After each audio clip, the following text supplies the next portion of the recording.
welcome back. This is Real Estate Royalty. My name's Reshonda Johnson, and thank you so much for joining me. If you haven't subscribed, obviously the best opportunity is definitely going to be right now. I will post the handles down below for everyone to see. Definitely check us out. And with that being said, let's get right into the video. So today's topic is top 5 things you need when purchasing a home or a property. Like all videos, before I get into this one, a couple of disclaimers. So disclaimer number 1, some of the examples that I use in this video or discuss in this video can either be best case or worst case scenario. Therefore, don't take every example so literally. Everyone operates a little bit differently. It's completely your choice. Disclaimer number 2, all of these opinions in the video are based off of my experience working in the real estate market. It can vary for everybody. So if you disagree with anything that I'm talking about, that doesn't mean that, I'm wrong and you're right, or I'm right and you're wrong. Honestly, it's a preference. You can do whatever you feel most comfortable with. After all, this is actually going to be the biggest purchase of your life. So definitely make sure that you're comfortable with it and it's something that you're happy with. Short and sweet. With that being said, right into the video. It's one of the first steps required when considering to purchase a home, your first property. Obviously, a down payment. Something I always tell my clients is no matter what financial boat they're in, whether, they're at the top, middle, or end of the financial food chain, always save a minimum of 12 to 15% of the final purchase price of the property. So the reason that I say this is because most people don't know that there are several hidden fees when purchasing a home that most people aren't aware of. So the last thing you want is for you to get all the way to the closing date to find out that you need an extra $30,000 to $40,000 to either close the property or you lose the home altogether. So if you need a little bit more information about that, definitely DM me on any of our social medias and I will help you figure out what those hidden costs and fees are. On to point number 2 though. Next thing that you need is obviously a good to excellent credit score. There are different definitions of good or great credit score depending on the credit bureau that you go with. Some of the most popular Canadian credit bureaus are obviously TransUnion, Equifax, Burrowell, your local bank, just to name a few. I'll do a full video on credit within the full next coming weeks, explaining everything in detail, everything you need to know about credit scores and purchasing a home. But typically a credit score that's considered to be good within the bank's eyes is always going to be 680. If you're below that, it may be difficult for you to find a mortgage, especially at a good rate, but not impossible, but definitely difficult.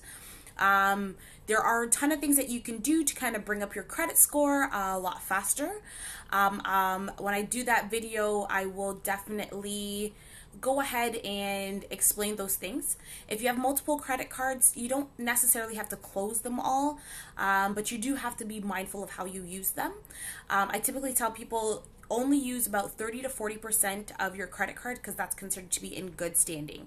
So if you have a $100 credit card, literally only use about $30 to $40 before you decide to pay it off. Next point is when you're going to pay it off, typically the banks, they go ahead and they report every 21 days. So if you use it to buy $50 gas today, don't go and pay off the credit card tomorrow. Hopefully you can try to get yourself in a full 21-day cycle so that it can actually appear on your credit score so I can actually bring it up. Third item on the list is a pre-approval, mortgage pre-approval. I've had clients go through the whole process, saving their down payment, searching for the properties, seeing the properties, finding that perfect one to only get all the way to the end and not be approved by the bank.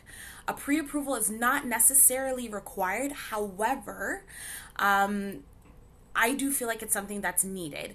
The worst thing you want is to go ahead and find the property that you actually want and be so disappointed because you actually can't buy it because of the fact that you don't have the necessary funds to get it.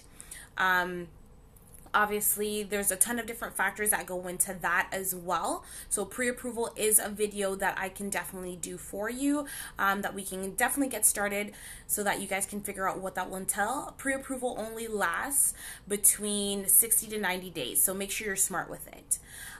This is a big one. The next point, a mortgage. Unless you have enough capital to have the down payment and pay off the full amount of the property, majority of people need to get a mortgage. Your mortgage for many is one of the biggest factors required when purchasing a home. Unless, just like I said, unless you have all the money to put the capital up front outright for an outright purchase for the property, you really need it. When shopping for a mortgage, there's definitely different areas where you can get competitive mortgage rates. You can either go to a mortgage broker, someone who's going to shop around for mortgages for you, or you can shop around yourself. There's pros and cons to doing both. So definitely make sure that you get yourself a good mortgage broker, a good mortgage, or a good person to find a mortgage for you. I'll do a video on that as well, so just look out for the next coming weeks.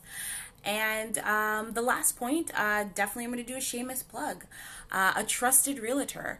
So obviously I've made a few posts. If you follow our social media, you'll definitely see on our Facebook page. I've definitely made a few posts about how important it is to have a good realtor in your corner. So for the most part, people have the most unconventional ways of finding a home.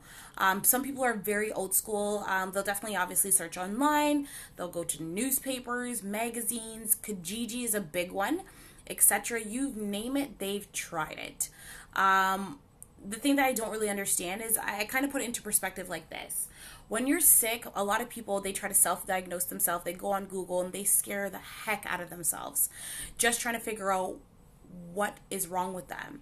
Instead of scaring yourself and thinking that you're dying, knock on wood, hopefully that's not the case, just go to the doctor. That's the same way I think about when you're purchasing a home. You're scaring yourself with the markets. There's definitely ins and outs. There's great pockets.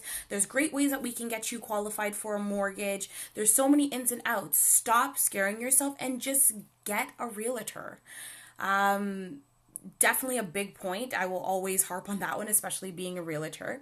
But with that being said, that sums up my top 5 tips. Thank you guys so much for watching. I hope this was informative for you. Don't forget to subscribe, like, share, and comment. Leave any questions that you may have down below in the comment section, and I'll do my best to get them answered for you. If not in an upcoming video, then something. And you know what? Until next time, guys, I'll see you next week. Love you so much. Bye.